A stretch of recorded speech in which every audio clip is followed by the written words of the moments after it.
প্রয়োগের জন্যই আইনটাকে তৈরি করা হয়েছিল। ফলে এটা একটা রাজনৈতিক হাতিয়ার হিসেবে ব্যবহৃত হয়েছে। ফলে আইনের এই যে পিছনের এই মনস্তত্ত্বটা আমাদের কাছে তো এখন স্পষ্ট। ফলে আইনটাকে আসলে আমরা যতভাবেই সংশোধন করি না কেন, এই মনস্তত্ত্বটার কারণে কিন্তু মানুষের কাছে ওই অনাস্থাটা আসলে থেকে যাবে। এটা একটা বড় প্রবলেম। আমি কোনোভাবেই আসলে এই আইনটা সম্পূর্ণ সংশোধন করেও এই নামটাও যদি রেখে দিই, তাহলেও মানুষ এই আইনটাকে বিশ্বাস করবে না আসলে।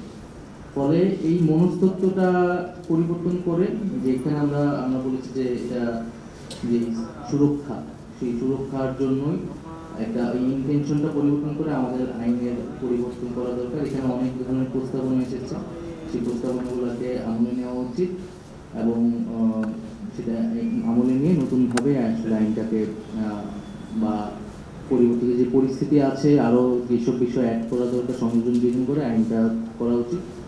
আরেকটি বিষয় হচ্ছে আইনটা একজন আলোচক বললেন আইন এটা আবার তাড়াহুড়া করে আমরা আবার অন্য কিছু যাতে করে না ফেলি।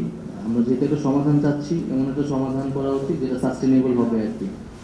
এখন আসলে ততদিন পর্যন্ত এই আইনটার কি হবে, এই সিদ্ধান্তটা আমাদের ইমিডিয়েটলি নেওয়া উচিত। আমরা সংশোধন করি বা নতুন করেই করি, কিন্তু এখনো তো এই আইনটা আছে এবং এই আইনে হচ্ছে আমাদের পক্ষেও মামলা হয়ে গেছে দুইটা। আমাদের কটূক্তি করার জন্য দুইটা মামলা হয়েছে শুনছি, এবং কারা করেছে, কোন উদ্দেশ্যে করেছে। তো এটা আমাদের জন্য বিব্রতকর আর কি। তো আসিফ স্যারকে আমি আগেও বলেছি, আমাদের এই ক্যাবিনেটে আলোচনা হয়েছে। তো এইটাও আমি আসিফ স্যারকেও এখানেও সবার সামনেই বলছি, বা আপনারা যারা আইন বিশেষজ্ঞ আছেন, এই আইনটাকে ইমিডিয়েটলি কি করা যেতে পারে, সেটা বাতিল বা স্থগিত বা কোনো মামলা যাতে আর না নেওয়া হয় এই মুহূর্ত থেকে।